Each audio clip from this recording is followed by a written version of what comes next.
Dili kaangay mo hunong, kinahanglan natong mo padayon. Kibaw ka?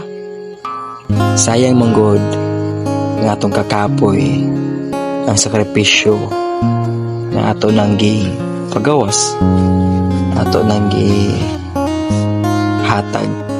Ayaw siyang iyang nasugdan nimo nga pagpaningkamot para makabot lamang ang imong pangandoy. Maong tuhoy kung unsa man ang imong nasugdan, kay inigabot sa unahan atong matagamtaman, atong makuptan ang mga pangandoy nga dugay na natong ginabuhat o ginakabot sa matag adlaw. Padayon lang, ayaw kawala sa paglaom. Salige ang Ginoo, labaw na ang imong kaugalingon. Laban kay kanang mga butanga atong makabot.